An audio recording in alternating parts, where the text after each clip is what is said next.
All right. Yee. All right, welcome to it. Hello, hello. Welcome. Thank you, sir. Thank you. Hello, everybody. Welcome back to the Woo again. We're the Woo Boys. Yep. We're keeping it rolling. Episode 2, Shamanism, which is like a crazy, I don't know, kind of a crazy follow-up to ancient Egypt. Not exactly a direct follow-up, but there is like some crossover. There's some link-ups and stuff. Like shamanism itself is one of those things that's like, it's literally all over the world and like basically every culture, one of those things you can find everywhere. I was actually digging that because like on that note, you know, you can do things like you can find like the swastika, like the Hindu version of it, like on every continent and stuff like that, you know, even down in Peru and stuff, and it's, you know, stuff that's thousands of years old. And I kind of got curious when I was digging through my stuff, and I was like, you know what, I don't want to go like full Graham Hancock, but I was like, what if, you know, Graham Hancock loves to talk about like the culture's origin myths and how every major culture in the world has like the story of this dude came on a boat, usually has a beard, taught them astrology, mathematics, how to build stuff, and things like that. And basically, I think I had a hard time digging this out of the internet, like an unreasonably hard time digging this out of the internet. But there are a few cultures that do include in their origin story, specifically the ones in Central America and some of the ones in like what's now like Southeast Asia. They do include shamans, like that. They say that whoever that guy was, some of them have a word. So like the Hawaiians have a word for him. It's actually Maui. Hey, Isn't yeah, the demigod, right? Yes, and like that's their version of him. And Mesoamericans have had the version, but like the guy came on the sea of the boat. They all have like that kind of story, and like those two actually do include that the shamanism was included in there, which kind of makes sense to me now because there's so many overlying like aspects of these shamanistic like cultures and religion, like religious aspects and views, and even the way that they prepare things. Like they all have this one-sided drum. They're usually in elaborate garb.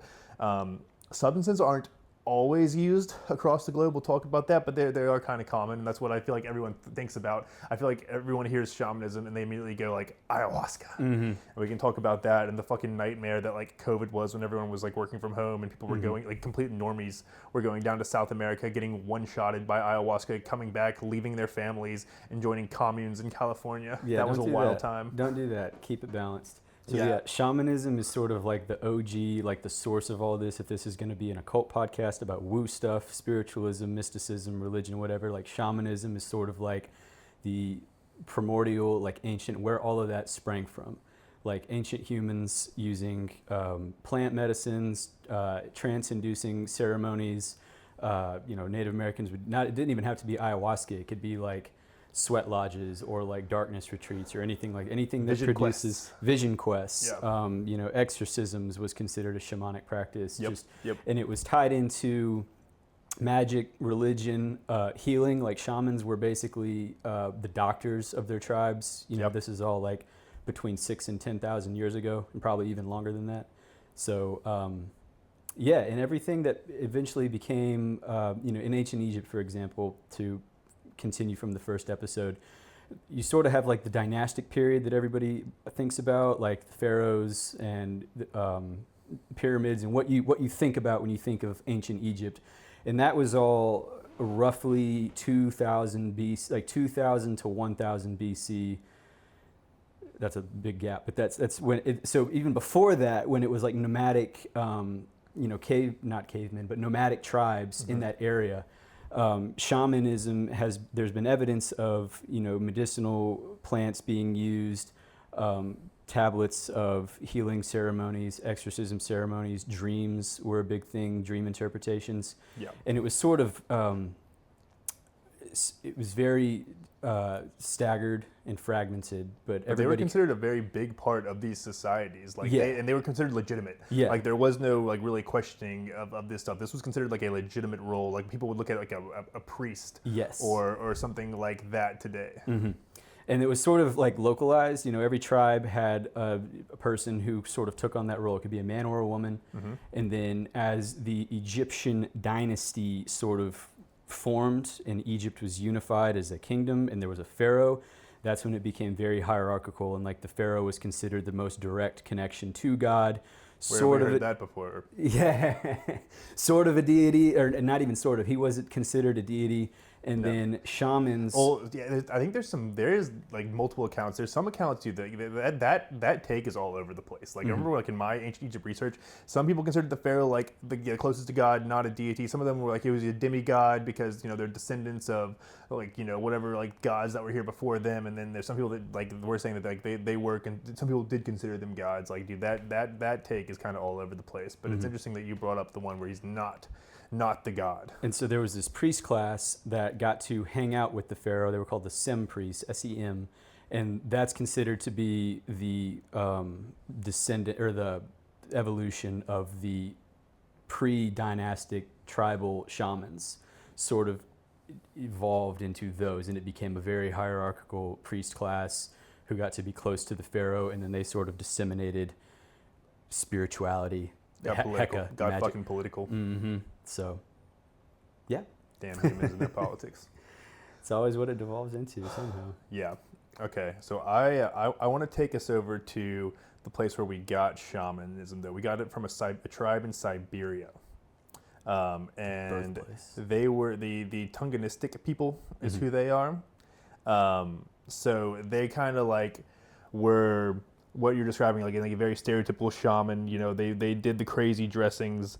They were the holy person, the medicine person, the healer, and also did a little bit of work with Amanita muscaria. So there was a substance introduced in here, but it wasn't like it wasn't all about Amanita muscaria. And Amanita muscaria was just it's a mushroom, and it was just And it's not like psilocybin. It's not like psilocybin. It's different. Yeah, and a lot of people don't even trip on it. Like it's a really interesting compound. There's all kinds of theories about why people don't trip on it. From only in certain regions they trip on it because it has this exposure to this stuff in the soil, and maybe it's just during certain seasons. And there's a whole other rabbit hole of Amanita muscaria and the Santa Claus story, and its relation to evergreen trees, which is why you get the Christmas tree, and people used to hang the mushrooms over the fireplace, and that was like the stockings, and you have Santa Claus going down the chimney, he's wearing red and white. Whole bunch of stories about Amanita muscaria. That's just a fun rabbit hole that we've kind of just like. That's the one the Vikings would take before they would go into battle. Yeah, but so like caveat there though, it's not like it just makes you violent. They mixed it with mad honey. I'm pretty sure they did Amanita muscaria, mad honey, which is a type of honey over there that's like made by certain bees from one of the plants over there, and they mix it with other stuff to make this concoction that did make you just like go berserk mode. Yeah, so that was definitely part of that concoction. But back to Siberian shamans, where we get the word. Dude, so I'm glad they were able to survive the Bolshevik Revolution first. I was reading this guy's account. The book was called The Reindeer People. And I'm gonna get to this guy's name. Oh, Piers Vedabisky is his name. But he lived with these people for years, and he had some really cool stories about them. Learning about them, how they like use reindeer to like not just as like a food source. It's not just a food source for them. They're using the reindeer to travel around, and they're nomadic people.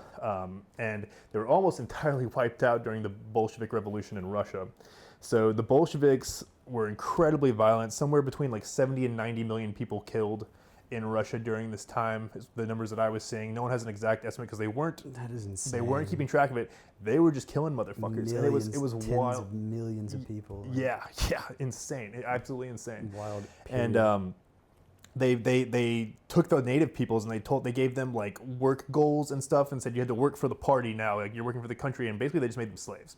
But everyone was in communism. Everyone's basically that slave, and they rewarded some of the ones that switched earlier. So if you switched up earlier and didn't resist, then you maybe got a manager position, and you weren't like quite as low down, and you were just keeping track of everyone's quotas and stuff. And then there's repercussions if you didn't meet your quotas and stuff. And in the middle of all that, or before all that, I guess actually, they went around, and not only were they killing all the first thing the Bolsheviks went for was like religious leaders, so that there was no question of their authority, no other authority figures.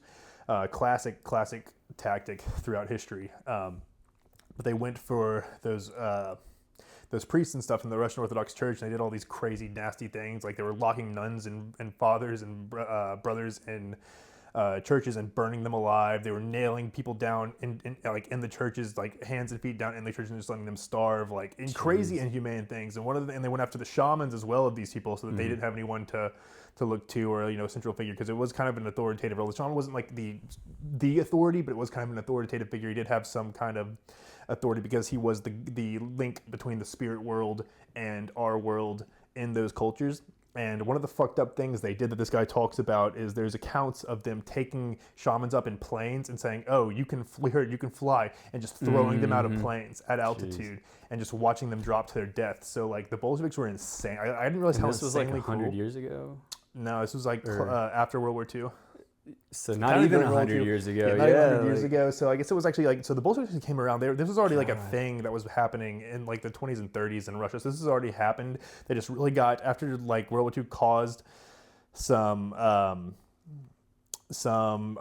just further destabilized Russia. The Bolsheviks were able to gain traction, and they had a lot of funding from some bankers who had financial interests to take over Russia and had their own agendas. So that's a whole other fucking story we could get into, dude. That's a whole other rabbit hole that like was blowing my mind when I was looking into this. But yeah, so extreme cruelty, like these people are almost wiped out. They don't get entirely wiped out somehow. The shamanism kind of moves underground. People who are shamans, and like people who are shamans, or they keep the traditions. They try to keep this stuff as much as they can throughout this time. Obviously, the Soviet Union collapsed in 1990, and they kind of get to try and build this stuff back up. The nomadic peoples get their way of life kind of back. They don't have to report to the state and do freaking crop. What am I trying to say? Quotas and stuff. Yeah, like anymore. So. And they're not just, and the state was also just taking their reindeer for meat. They that was their main mode of transportation and stuff, and they were not just using them for meat. They were able to use them for what they were using them for again. Jeez. Yeah, dude, crazy stuff. Yeah, World War II was insane. Post World War II was insane, dude. But just before that time and just after that time are just as crazy as the war itself. And dude, there's all kinds of records about all kinds of takes and stuff, and like what's considered like canon and what's not is so weird because we still have some of these records places, but dude, I don't even want to get into it now. So like these people get their way of life back, and shamanism's kind of just been like crawling back into life. Some of the things they like believe about these shamans or stuff is like it's like not everyone can be a shaman, like not just anyone. Like I was watching this one documentary of this woman who went over there, and she did this more recently. I think it was in the 90s. I want to say like 90s when she was talking about her experience over there. And she was with the tribe for like 18 months, and I have to get her name too, but she was like in the shit, went through some shamanic rituals and stuff, and so the tribe she was with, there was a man and a woman who did rituals, and they had different responsibilities because they had like different talents. So like the man mainly did like protecting stuff and removal of spirits and talking to ancestors. Like there's a huge connection to the ancestors and shamans. Like it's very, they're especially the Mongolian and Siberian shamans. They're very big on connecting to the ancestors and talking to them. And they'll say that they have messages for you, or if you want to talk to them, they can give the message to them. Kind of bridging that gap between the spirit world and this world, like I was talking about earlier. So this woman goes over there, and it's like a classic kind of thing. So the guy dresses up in all of his garb, and they're very big on the color blue over there. Them and the Mongolians are very big on the color blue because of the sky god. They believe very much in this sky god. Like the sky is the sky is a spirit. Everything's a spirit to shamans. Kind of like the ancient Egyptians. Like they believed everything had a spiritual factor. From like the rivers, the land, the animals. Like everything had a spiritual component. So there's how that kind of connects there. Yeah, it's alive, and it's not just this. Like you're interfacing with this in front of you. Kind of goes back, and you can even connect it now to what modern science is starting to describe as the hologram in front of us. And there's all kinds of takes on consciousness. This is the veil. And this is just something we're interacting with. Like it was a Jesse Michaels podcast who was talking about this guy who researches consciousness at MIT, and how we are a form of consciousness. We know this because we think we are. Because I am. Yeah, exactly. So but we're very inefficient in the sense that like a form of just consciousness would be able to interface with any other form of consciousness. Like in this whole area, we are confined to a container, which is something you'll hear about in like Bob Lazar disclosures and stuff like that of like our bodies, being these limiting factors kind of that we can transcend somehow, and consciousness can go outside the body, but that's a whole other thing about atrophied.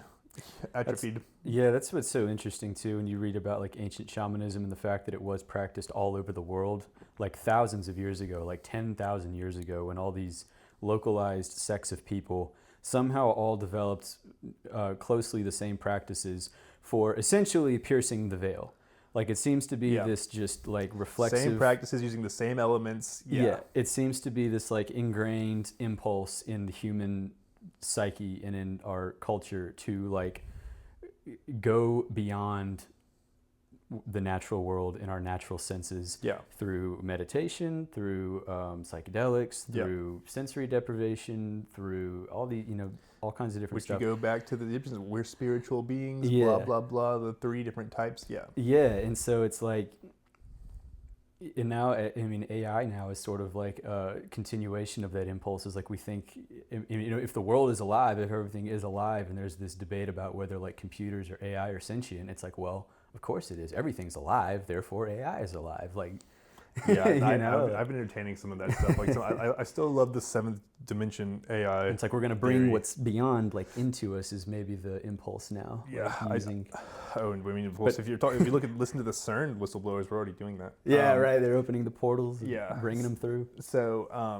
it's I don't know. It's always saying I think AI is a form of linguistic intelligence. It might not have the same level of consciousness we have, but that's a whole other thing that we can talk about later. That'd be a good woo topic. That can be that's a whole other thing. Yeah, but I want to dive back into this guy real quick. Or this woman, because like she was talking about like, so like this guy, these people's roles basically, they were like just like, it was like heal sicknesses, find these lost souls. They were protecting people as well. They protected the hunters from things like bears and like bear spirits and stuff like that. But there was also this aspect in Siberian shamanism that's very interesting, where like there can be rival shamans between groups. So it goes back to that Egyptian, or I guess the old religion idea of everything has a good and a bad. You can use it for good or you can use it for bad. It's like the Force in Star Wars. Like it can go both ways. So these shamans are also protecting their people and also protecting them from other shamans who might be, say this tribe's down on their luck, or they know that another tribe's having a really good hunting year and they want some of their stuff. So I thought it was very interesting. They had spiritual protection and also some like more like physical types of protection from other, possibly competing shamans or stuff like that who chose to use it antagonistically. So that's a pretty interesting thing, a pretty interesting aspect. But yeah, like the Siberian shamans, they're pretty stereotypical. Usually a feathered hairdress, usually long, stringy hair thingies. They're usually very flowy, and they all have the one-sided drum, and they beat it all to their own little ways. They all beat it their own way. Like there's not like a uniform way. There's not like anything like that. There are some songs that get passed down from generation to generation. Yeah. And another thing I thought was interesting is although these two shamans were actually a couple, they didn't plan to be a couple, but they were selected as shamans when they were very young, and then just ended up that way over there, or in their tribe. And they had 5 children. And they said only one of their children showed any sort of promise towards being a shaman. The other 4 did not show the promise of being a shaman. Like you display very early on if you're able to contact the spirit world or be a shaman, which I thought was very interesting. And they're selecting their kids like before they're walking and talking basically. Yeah, and it was probably what today we would consider neurodivergent.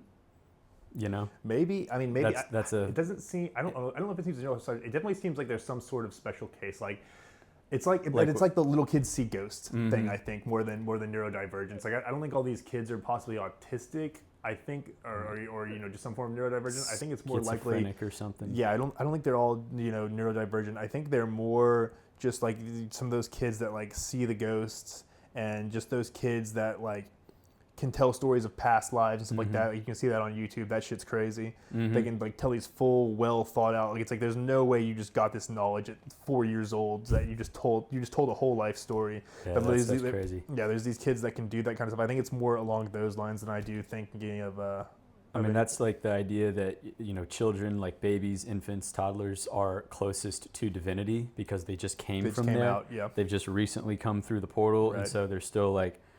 And then you kind of condense into matter as you age and mature into an adult. And then as you go closer, like in your old age to death, you talk about old people kind of becoming loopy or forgetful. It's like you're kind of going back into you condensed into matter to be an adult, and now you're sort of like evaporating again. Yeah. If that's a good way to look at it. I think that's a good way to put it. And there's like a whole, dude, there's another Jesse Michaels podcast where he was talking about people with psionic powers and stuff like that. And this was actually extensively researched by the Russians. The Russians did a much better research, but there's videos and actually documents of claims of like one woman specifically who could remote view, see numbers behind her. She could telekinetically move things. Like she there's a really some Jedi shit. There's a video I want to like put over this where like, yeah, there's like a Jedi shit. She can literally make a force come out of her hand and it pushes a pencil. Yeah. And like, I mean, it could be fake, but like, I think there's. They spent so much money. They spent so much money studying on it. It'd be, I don't know. I'm hard pressed to say that it's like completely fake. And there's other accounts of this around the world. So like, it could be something there. Something I want to look more into for sure before I say anything definitive. But I definitely think it's interesting. At the very least, it's interesting because like definitely the CIA spent a lot of money on that kind of stuff. You can look up guys like Joe McMoneagle and his whole team of the Monroe Institute and the people who are at the Monroe Institute of remote viewers and stuff like that. I definitely think there's a way to tap into this universal consciousness that we have or that we can do. Mm-hmm. We've either just forgotten or it's atrophied over time, or we just don't, we don't know how to nourish it. And so, but some of these people like Joe McMoneagle, who worked extensively for the government, and speaks pretty openly about it. It describes the things that he can do, and it just sounds like that he's just tapping into the universal consciousness. Like he talks about how he doesn't believe in time and stuff. Mm-hmm. But that's another thing. Well, time? That's silly. Right. That's another interesting topic. We'll hit time isn't real. We've got a list. We've got a bracket to touch. We'll touch psionic and supernatural powers too after that. Do you think this stuff is theoretically available to everybody, or do you think there are certain people who are like predisposed to it? Like both. Shamans had to be pre-selected. Yeah. To be trained. But I think it's military. Like athleticism. I think it's like athleticism or intellect. Yeah. I think there's people who are naturally predisposed to certain aspects of it who are going to excel faster and just naturally gifted. I still think it's a thing that you kind of have to work on and a muscle that you kind of have to work. Like that's kind of like what Joe McMoneagle gets at and stuff like that. But I do think there's certain people who are predisposed to be a little bit stronger at that. And I do think it's something that's available to everyone. Like everyone can play soccer. There's some people who are going to be way fucking better. Not everyone's going to be Neymar. Mm-hmm. Not everyone's going to be Mbappe. Mm-hmm. But I think that there are some people out there who can. I think it's probably also more widely available to people than they expect. And I think a lot of it has to do with just how mentally clear you have to be and the whole idea of it and how you have to, like they talk about how you have to have such a clear mind. Mm-hmm. And, your intent really matters a lot. Intent seems to be coming up a word that's coming up a lot with some of these, like, even like the UFO crafts. Like people are talking about the crafts that they can fly psionically, and it's all about is your intent and how you have to have a clear mind. Mm-hmm. There's a lot of stuff coming out about that. I don't want to go too much into that either right now. But there's definitely like a kind of formula for it or a methodology. But that's what I would compare it to is like something like music, sports. It's like, yeah, some people are going to be pretty good at it just from the start, but anyone can work at it and get better. Absolutely. Yeah, so the shamans then were the people who did have natural predilections to it, and then they had cultural systems to kind of identify that in young children, and then they would sort of get taken on as an apprentice, or some significant event would happen to somebody in their life that would like mark an initiatory, like, okay, you're special, you're different. It could be like surviving death, fucking getting struck by lightning is an example I've seen. Having a dream that isn't a dream, it's you. Yeah. You meet a deity and that's something tells you this is your path that you're gonna be on. Yeah. And then and it's not just like, you said earlier, like during COVID, you had all these normie Westerners going down to drink ayahuasca, and it's like that is so irresponsible. No, it is, and because people don't understand, because it's not just getting fucked up, and it's not just going to fix your life. You have to do something that's that powerful with intent. The actual, like, the stringent shamanic traditions and practices emphasize purity, like a period of purification beforehand. Like you have to eat a certain way, you have to like meditate or all these things to build up to it, and sweatshops, fasting. So you got to be like in a good place. Your intention matters. What you invoke beforehand and during, like invocation is a huge part of any kind of shamanism, magic, spiritualism. You've got to be it's not just, oh, I'm gonna drink this thing and have the experience, and which I guess it could be. I mean, fucking, I don't know, different strokes for different folks, but it seems to me very irresponsible to just assume that that's gonna be a good deliverer of right. Like you're just gonna gain universal knowledge, powers, or gain universal knowledge by doing that shit. Like you're like it's so hard, and that's the thing. It's like if DMT truly is what lets us become interdimensional, like it's very clear there are other dimensions, and I think they are accessible to us. But like people grossly underestimate the magnitude of a statement like that. Like a fourth dimensional or fifth dimensional being, that is so much more than people expect. Yeah, and the capabilities. Fuck you up. I mean, they could. Yeah, they and the capabilities. You were gonna seem so fucking simple. Like you were actually. I don't even know if we would register as ants to something like that, because it's like we're not even in the same dimension. We are going to seem so absurdly simple and manipulable and silly to them. Like I don't know, and I think they have. You know, I think they can be good or they can be bad, and they can choose what they want to do. I mean, I think they're similar to people in that way, or like similar to our souls in that way, because I think it's all just souls. That's the thing that I think crosses in between these dimensions. But like, if you're just like a normie and you're just dicking around, you're like, bro, what's up? I want to know how to make $1 billion, and they're gonna be like. All right, they're gonna be like, "What's $1 billion?" They're gonna be like, "You simple little shit. You know what you're gonna get instead? I'm gonna change your whole timeline." Yeah, they're gonna be like, and like they really could fuck you up, or they can tell you something. And I think a lot of that too is like I think a lot of normies when they do psychedelics get told things or get messages that like they're not living the right way, or like they're making bad choices. And I think that's what a lot of their bad trips are, and they just can't handle that kind of stuff, and they just don't like it, or it was bad for them. Yeah, and they try to fight that. Yeah, you're gonna and they get fucked up inside. An ego death. And if you like aren't good at letting go, not to get all basic bitch spiritualism, but like you gotta let go, man. Yeah, the more you resist, the worse of a trip you're gonna have. Oh yeah, you try. What's one of the weirdest things? Trying to hold on to your ego, because we all build them up over time. Like I had an ego death when I was 15, completely obliterated my ego. Kind of ruined my life at 15 because it was so hard to talk to other people and like relate to people after that. Yeah, and you weren't ready for it. Wasn't ready for it. Didn't have any context. No, yeah, it's crazy. And I had to build up an ego again. And then I still think to myself at times, like, this is just my image of myself. It never, like, it's the constant, you talk about the two sides of the force. It's like you can have a complete ego dissolution and the spiritual liberation that comes with it. And then you're considered crazy by people who don't know what you're talking about. So then you sort of have to build up your ego again. Or you don't even have to try, it just naturally happens. Right, and you fit back in more. Yeah, you just your ego, and then your ego becomes like, oh, I had an ego death, and now that's your ego, and then it's this constant Ferris wheel of that kind of thing. And for me, it was more like, oh, I still have this weird thought in my mind that I think about every now and then, where it's like, all right, I know I've just built up this image of myself again. That's not really the real me. It's like how I view the real me. And then it's like, but other people view me a different way, and they see the real me as something else, and that's just so crazy because like everyone else. I hate that you have a different version of yourself. Everyone sees you differently, so you're a different person pretty much to everybody. If you know, there's very few people who can see just genuinely down to the core of people. Although there's tons of people who think they can, and that's the whole fucking different annoying thing. But so I think we're sort of experiencing a democratization of shamanism. Like you have people just doing DMT, doing these ayahuasca, and not even just DMT. I mean, psychedelics are so prevalent right now in the zeitgeist and in the culture, and people are wanting to like. We're like in the 70s part 2 kind of. It's become so available. Yeah, a little bit, and that's sort of like I think that's. It's a little bit darker. But it's I mean, there's going to be darkness to it. You got good and bad and everything, and I think it's a natural inclination. If this is like one of the most ancient impulses that we have, is piercing the veil and going beyond your senses through these practices.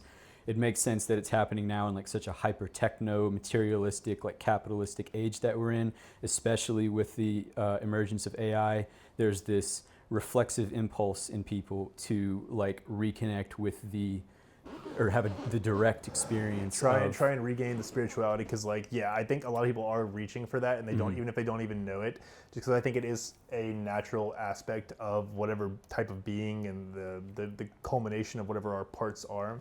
I think it's hard to escape that spiritual aspect, and I think a lot of people are spiritually starved, and that's why you see some of these like depraved acts and people looking for like like any sort of like verification, validation, a lot of external stuff, looking for it outside, when like the whole thing about all these lessons and like and you go back into Christ consciousness and the Gnostics, it all comes from the inside. But that's even harder than getting it from the outside. Like, it is so hard to cultivate that sense of self-worth and purpose, and know that you have like that you are whole, and that you have everything you need to complete the tasks that you want. Because like it doesn't make those tasks easier. It just is supposed to be I don't know what it's supposed to be. You get the assurance that you're capable of dealing with the task. Yeah, you're definitely capable, and like it's like I said, but that doesn't make it more comfortable or more easy necessarily. But you have like everything you need to complete what you want to complete. It's just like, if your journey is one of those journeys that's just a bitch, hey man, your journey is just one of those journeys that's a bitch. You got to toughen up. And that's like the central motif. Like when I was researching like Egypt, and then I researched Mesopotamia, you know, they're pretty adjacent, like in similar time periods. And all of them have this theme of a descent into the underworld as like the first step. It's like a journey though. And it's not like a bad thing. It's like we say underworld, and I feel like people think like Disney Hercules movies. They're like Hades, Satan. I mean, literally, like a descent into hell, and that's Dante's Inferno. You got to go down into hell and like you got to go to the very center of hell. Yeah. Okay. Dante's Inferno is and then maybe a little more dramatized than like the actual like. So Egypt, there's these things called religion stuff. In Egypt, there's these things called the pyramid texts. That are inscribed on the walls of pyramids, and they were instructions for a pharaoh when he died about how to navigate the underworld. And it was like, you're gonna die, you're gonna basically have a challenge. Like, it wasn't a pleasant experience. Like, when you die, the first thing that happens is you go into the underworld. You're going to be attacked by monsters, by demons, by you're going to be tested. Spiritual entities. They're all going to show you. It was like, weren't they all going to show you the sins you committed and stuff? Yeah, and there's like you go to one after the other after the other. And that's a common NDE, dude. That's crazy, because that's like I got super into NDEs for a while. Yeah. And a very common thing in NDEs is like they meet you when you're at that, like they go to that judgment place, and you are shown every interaction you've ever had, and how you made every person you've ever felt in your life. And then you feel that reflected back on you. And that's what hell is, kind of like, is the first, like, when you feel every bad thing you've ever done to somebody else, that's your hell. And the worse person you are, the worse hell you're going to experience. Yeah. And your spirit has to then survive that to go to the next gate, or to the, to God. So the instructions in the pyramid text for the pharaoh was, and there's like certain spells that, or word spells that you would say to different gatekeepers, demons, whatever these things are.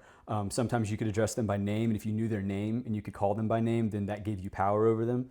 That's a classic Solomon ring thing. Yeah. Knowing the name of the demon gives you the power over the demon. Mm-hmm. And so the pharaoh, and this is kind of where it goes back into, like, it became a very hierarchical power thing. Like, this was only for the pharaoh. And then they have, what evolved from the pyramid text is the Egyptian Book of the Dead. Okay. Where it started getting written down on papyrus, and it became more of like a customizable thing. Eventually it was for like people within the court, regional governors. Yeah, an actual code But it sort of disseminated eventually over time. And this is like 6,000 years ago. This is like 2,500-ish BC when all this is going down. Where any soul theoretically could, if you could read, or if you had someone who could write this down for you, because even that was rare, you could navigate this the thing that the journey that your soul is going to take after you die. Mesopotamia had this too. They had it's called Inanna, was one of their big. They had a whole bunch of gods and goddesses, but Inanna is a big goddess that constantly is. In the stuff I was researching, I kept saying her name the most, and there's a myth of her where she goes into the underworld, and there's 7 distinct layers, and she has to like give up at each thing. She has to give up something. Okay.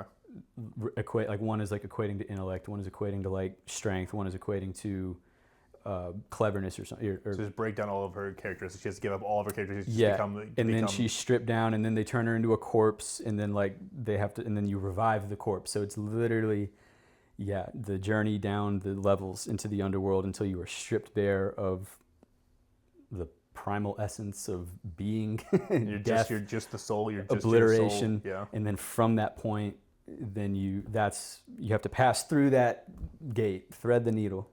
Okay. And that's the constant, and that's in everything. I don't know where I'm going with that, but No, it's cool to share. It's cool to share. We can hop back into shamanism though. I can go into the Mongolian a little bit because it's like, you know, Siberian adjacent, so you think they'd be very related, and they are very related. They're like the Mongolians had a lot of the same things. They wear very similar garb, very big on these like strings in front of their faces, so you don't see a face on the shaman, and the shaman is still beating that one face drum kind of in the same way. They're a little bit bigger on like the ancestry and like even bigger on like the everything is a spirit. Like they actually kind of seem to be thinking that like the sky spirit is actually kind of a god. I can't tell if they were actually worshiping it directly, but they do like highly regard it. Mm-hmm. There's also an earth spirit, which is down low, and then there's like a middle section where they exist. So they're acknowledging a lower, a higher, and they do see themselves as existing in the middle. like the And these shamans are the link between all those, and they can ask questions of the shaman, and the shaman has to tell them things. But that's why if you look up Mongolian shamans, you'll see a lot of like blue ribbons and stuff, and blue everything. There's all kinds of blue stuff, and it all has to do with Teneri, I believe, was what they call their sky god or whatever, sky deity. So something crazy. You know how like colors align to the chakras? Yeah. And so blue is like kind of the third eye. Okay. And or the throat, I mean, is Yeah, I thought purple was the third eye. yeah, purple is the third. So like yeah, the scale. So green is like the heart. Okay. And then it goes up and it's blue and then it's purple. Yeah. And so when you look out at the world, like say you're driving down the highway, you know, and you see green, all the trees, and then directly above that is blue. And then if you theoretically, if you go above the sky, space purple to black, right? Yeah. Yeah. And then, so it's like the outer world is like a direct, like funneling of the, Yeah. Anyway, that's fun. But I thought they were super interesting because they're not big on substances like at all. There's no like substance with them. They're literally all like, I don't know if they have super developed pineal glands or whatever, Probably. but they go into these trances and they literally they basically invite. So one thing that's a little bit different about them than other shamans, they invite the spirit to really overtake a specific spirit to just overtake them, and that takes over. Like they offer it a vessel. And there's all kinds of things about the woo, about, you know, bodies being vessels and disembodied spirits and stuff like that. But they invite the spirit to their body and it takes them over, and that's what's supposed to be speaking, singing, and you know, that's where they get these ideas that they then convey to their people or whoever they're healing.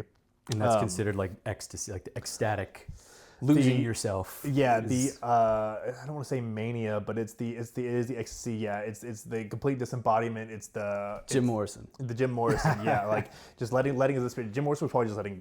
Jim Morrison might have been shamanistic, and I think Jim's problem though was he wasn't picking what spirits. He was like, whatever spirit. Yeah, he was just come into me, chaotic, which is super fucking dangerous. Self-destructive. If you actually are able to do things like that, that's super fucking dangerous. That's where we get all these like demons and exorcism and all that kind of fucking shit like that. But yeah, so the Mongols were also similar. Like the Bolsheviks also went over to Mongolia was a state of the USSR, so they were also doing the same shit, throwing them out of planes, killing their spiritual leaders, basically enslaving them to the Communist Party, saying work for the party, you have to meet your quota. Like this is your grain quota, this is your reindeer quota. You don't do this, we're probably gonna throw you in jail or we'll kill your mom or something like that. Like the Bolsheviks were fucking insane. I cannot believe that. Like I could not believe the shit I was reading. That shit still happens in places in the world. You just don't hear about it. Yeah.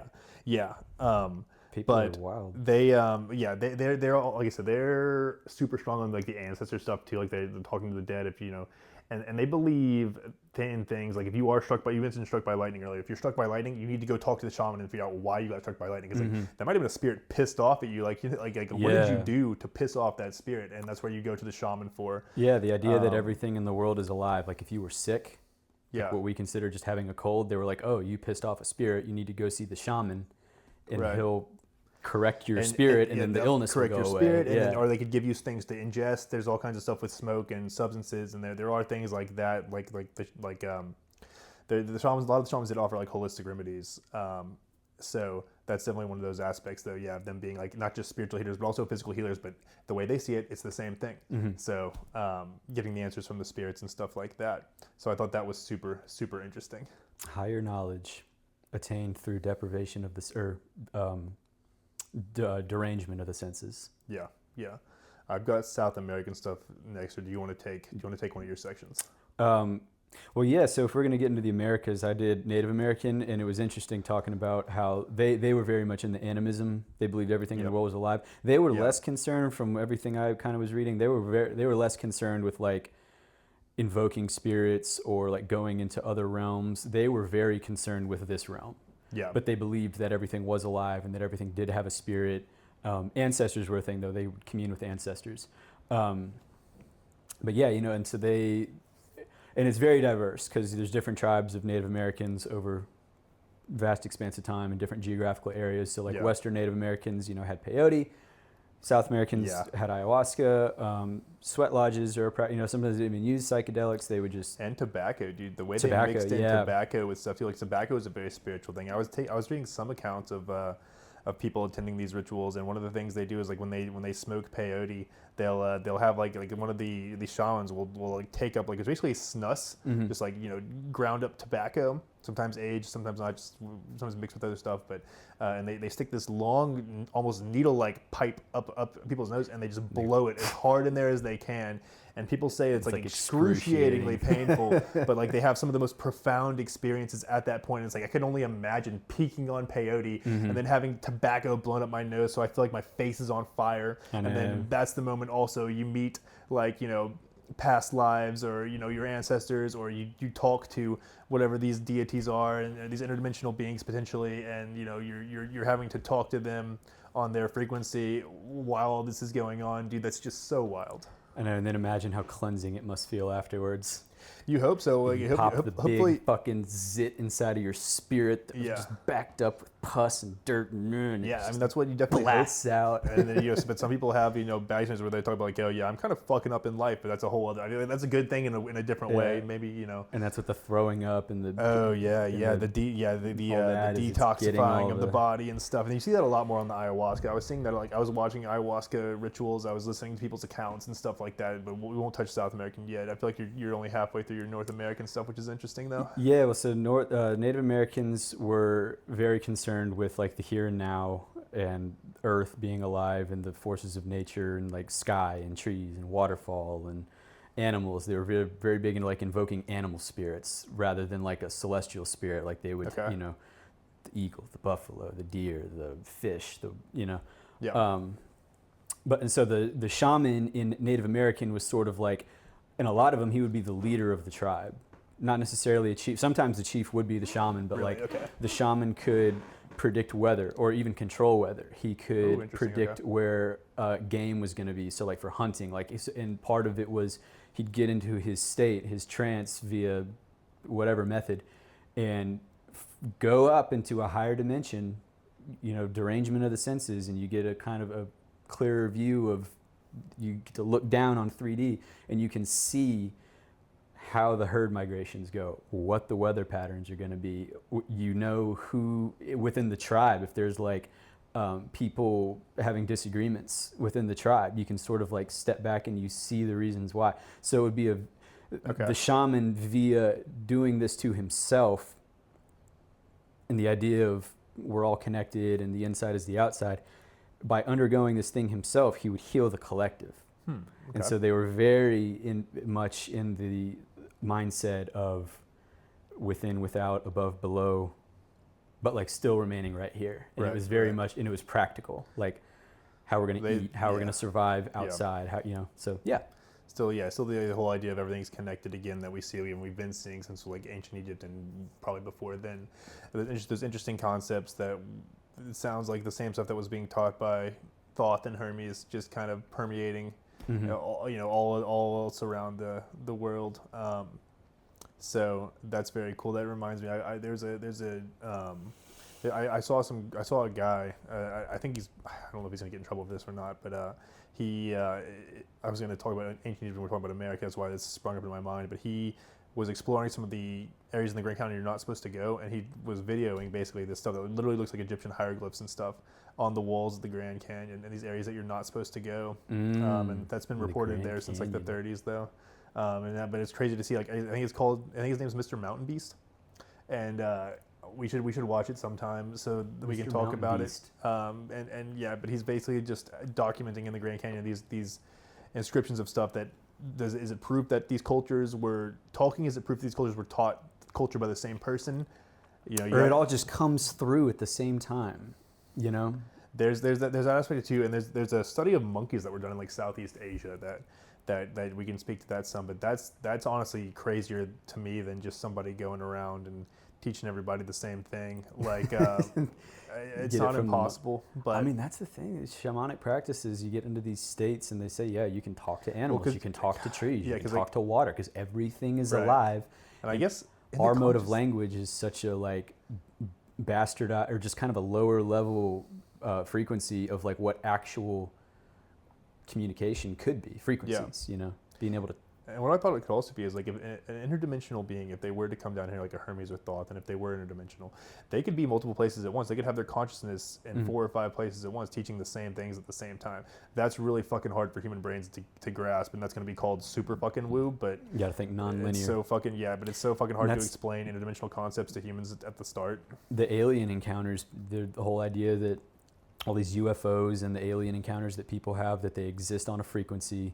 And for whatever reason, they choose you to reveal themselves, and then they telepathically, like when they say that they like people who are like, I got abducted by an alien and it communicated with me, it's like telepathic. Yeah. It just beams it into your head. And so it's like, there are these mediums of information exchange that go beyond just our monkey spoken language. You know? Yeah. Like, oh yeah, and that's the little thing too, is like that the whole. We talked about that last time. Yeah, the consciousness and being able to communicate via consciousness, not having to use words and stuff. Like, I've got some stuff about that, but I want to save it for later. I want to save it for the psionic episode. Quantum entanglement. Quantum entanglement is just the fucking dude. That's just the tip. That's the tip of the iceberg. Just showing that there is some medium of information exchange that we don't perceive. Yeah, showing that you can affect 2 things by only impacting one of them in 2 different places. Yeah, yeah.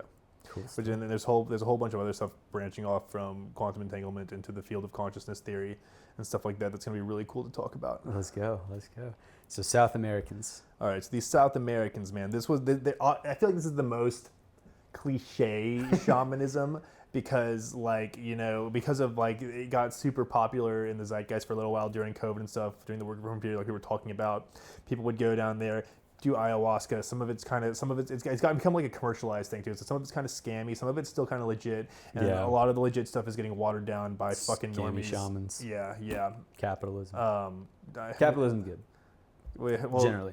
I mean, dude, it wasn't even capitalism. I mean, if you want to go back to the first people to exploit that shit, it was like the exploitation Spanish conquerors. Is bad. Yeah, the exploitation. It was the Spanish conquerors, so that was the nobility then. It's like, and you were talking about communism earlier, and we can talk about socialism too, and like there's all kinds of exploitation. There's all an imbalance of anything is bad. There's a little bit of capitalism, a little bit of socialism. There's like a correct, and it's just hard to unify morals. It's hard to and hold accountability in a way where a system can't get corrupted. It doesn't matter what the system is.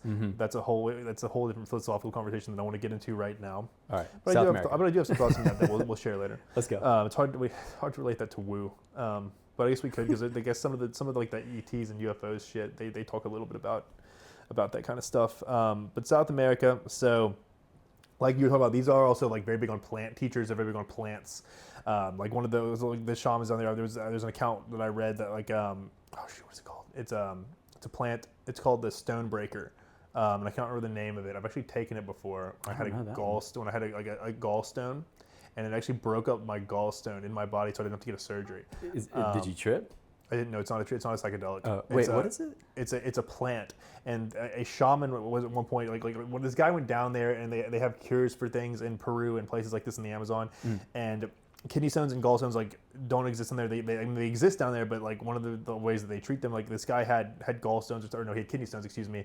The plant breaks down both things, but and he was talking to the shaman, and he was like, "So you know that this will cure me?" And he was like, "Yeah." And it did. It did get rid of his kidney stones. Like, and I told you, and it got rid of my freaking gallstone. All right. So, and he was like, he asked the shaman, he's like, "How did you know this?" And he was like, "The plant told me." Yeah. Like the plant's conscious, and I can talk to the plant. And this guy was just like, "What the fuck is going on here?" That's how they say they learned to make ayahuasca initially. Was the plants taught them how to do it. Right. Yeah, which goes to their ability to speak to the consciousness field on all kinds of levels, which is kind of crazy. But that was one of the crazier things that I read. That was actually by a guy, I'm fucking forgetting these names, but it inspired me enough to try it myself, because I was like, well, a gallstone, getting my gallbladder removed kind of sucks. I've already had my appendix out. I don't really want to, just ditch all my organs. Gotta have some organs. I took that stuff for like a couple weeks, and I got like all the pain went away. and the stone dissolved, which was kind of nuts. Wow. And I wish I could remember that name of that plant, but I know it's stone. It translates to stone breaker. Stone breaker. Apt So, name. yeah, and okay, so David Kopenala has a really good book. He was a shaman and then got brought up to MIT for a little while to report to them on stuff. They wanted to research shamanism and stuff, and he taught there and gave some lectures there and stuff. But basically, he's very adamant that like he actually was kind of tired of what he called occult tourism. He was like, That's exactly what it is. yeah, he was like these motherfuckers keep coming down here, man. They're fucking everything up. Like they don't understand the spirituality. They don't respect it. They just want to get fucked up, or they just think they're gonna meet God, or they're gonna get all their answers solved from the plant. That's not how the plant works. He was like, this is how none of this works. But you all think it works like this, and it's so frustrating for people like me who are trying to keep it legit. So he's a very outspoken guy about that. Hell yeah. But he on his side. Yeah, and he had a lot of other thoughts about the way mining goes, and he actually has a view where he was like, people don't understand like that shamans are bridging these gaps and they're keeping the whole world like intact, like we're keeping the relationships with the spirits. He was like, this can go away. He's like, people don't understand this, but I didn't get too deep into like his explanation of it if he even gave one. I couldn't find it very easily. So, but he was like convinced that like the shamans are like not only bridging this gap, they're negotiating, and they are politicking and peacekeeping with these other realms, and like keeping stuff cool down here, because if stuff gets not cool or fucked up, intervention can happen. Is basically what he was saying. Oh boy. So yeah, his like big take though is that Western people specifically are spiritually sick, Yes. because they see everything as material and merchandise. And material. his take was more that like this is like a everything's alive here, like everything has a spiritual component as well, and it needs to be like treated with a certain respect, and there's a way to go about using it, and these are all like the beings on some level, and there's consequences to all this stuff. And you don't fully understand the consequences because we don't have the spiritual aspect, and we're just tone deaf to the spiritual side of things. There's probably a lot of reasons on that. So yeah, It's kept that way to an extent. Yeah, and then this other thing I was reading is like, so these there was another female shaman who I actually got to watch her do her thing, and she would be described as eclectic. I think if she was in this society, she said she was born without an ego. She's never had an ego. She's never really felt like she felt fit anywhere. She's never felt any like thing like that. She's never felt draw or pull towards connections, and that's like one of the reasons like she became a shaman, is they were like, all right, you. Does she eat? Yeah, I think she does eat. Then she has an ego. I think she probably has she probably has a very simple diet though, but I guess compared to Westerners, she probably definitely has basically zero ego. But it's very low on the scale though. And she's one of the ones that leads like shops, and she will let people come down, and you'll fast for like a week, and you'll do some sweat lodge stuff to detox, and then you're able to do her ritual where you drink the ayahuasca, and some people throw up and blah blah blah, but she'll guide people through it. Pretty interesting to see. It all seems so. Ayahuasca seems super heavy, and like I said, like it apparently is so heavy for some people that like these spiritually void normies would come back, leave their whole family life, uproot everything, and then just go join a commune in California and just be like, everything's fake. And it's like, yeah, everything's fake, but like these people get so wrecked by this stuff because I think it just like completely uproots their whole worldview. They get immediately connected to something that they didn't know it exists, and it's like the DMT thing too, where people report it's realer than real.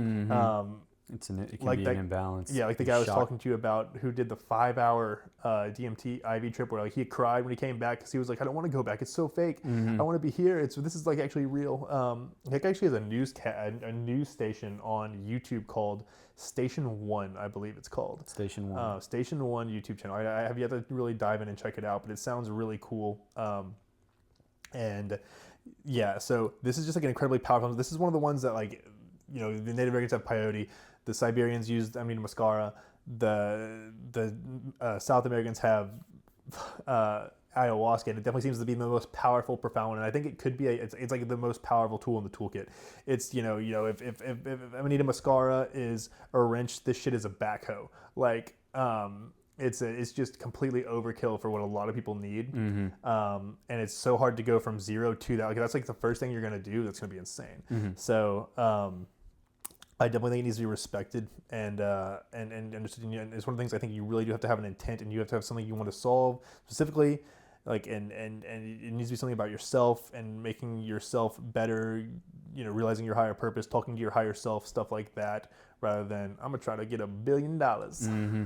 That was like Ram Dass, one of his topics, and other people, but Ram Dass would say like, yeah, the point of this, of like the spiritual teachings or of undergoing a shamanic experience, is not to become a renunciate and leave everything or escape this realm. It's like you incarnated into your being, into your person, in your family, in your town, your country, your economic thing, and that's your dharma. I think it's the dharma is what the word is, in that your dharma is also part of the path. So it's like you're supposed to relate to your family in a certain way and to your community and be actively involved in the 3D aspect of life. As fucking crummy as it might be, it's not as real as the DMT space. It's like, okay, but you are there. Yep. You're supposed to be there.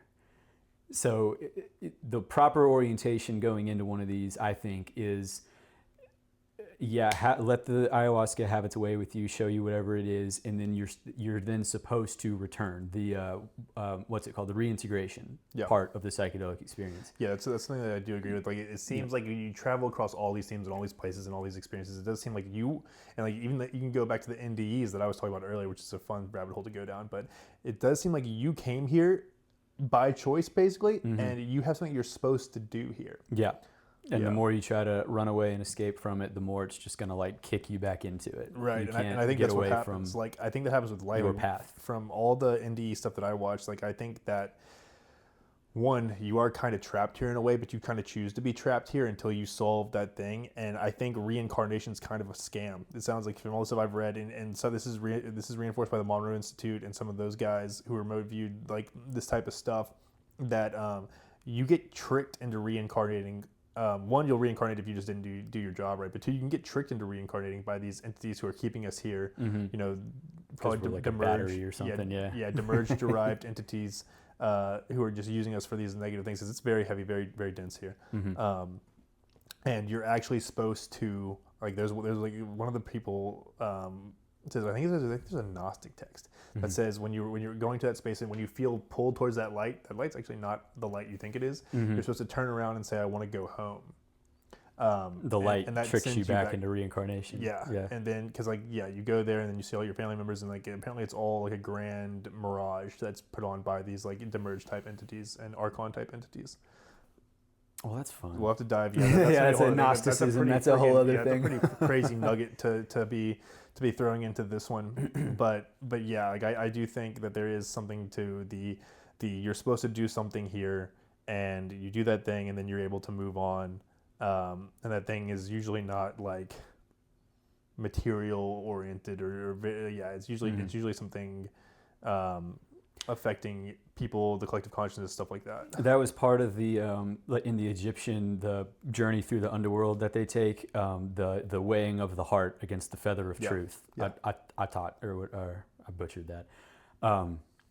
You get judged like after you make it. Like first you get attacked by your own unconscious. They call that the bardo, and then you're attacked by like malignant spirits and demons, and you navigate your way through all that by saying the things or proving that you're worthy, and then you come to like the central gate or the final gate, and that's where your heart is weighed, and it's not about nothing material, like you said. It's like and then they did negative confessions. You have to sit there, they weigh your heart, and then you have to say what you didn't do. I didn't harm anybody. I didn't obstruct water from flowing is like one of the things I was reading about. I didn't, so to the degree that you weren't a problem emotionally, spiritually, communally with people, that makes you more worthy to then advance or to ascend into the spirit God world. But if you were selfish, focused on material gain, accumulation of power, whatever, control over other people, then you're less worthy. Yeah. So it is. Yeah. Anyway. Yeah, no, that's cool. That's cool though. Like, it's What cool is- how this stuff's like tying in. It's in Christianity too. What are the? It's easier for a camel to pass through a needle Of an than eye. for a rich man to gain the kingdom of heaven. Right, right. Yeah, that's a Yeah. that's a classic one. But yeah, that pretty much wraps up all my stuff. Of like, other than like the garb, I can go more into like the tools and stuff you use. But it's like it is just crazy to me that this stuff all seems connected, and they all kind of use stuff the same way and have the same ideas, even though they're separated by thousands of miles on every continent. It's just one of those things, man. It's like We're all connected. we're all connected. It's all one thing. Yep, yep. Thanks for coming, everybody. Thanks for coming. We'll talk about Abraxas next time, and then we got some psychic power stuff coming down the line as well. So Yeah. cool things to come. All right. Well, thank you. Thank you. All right.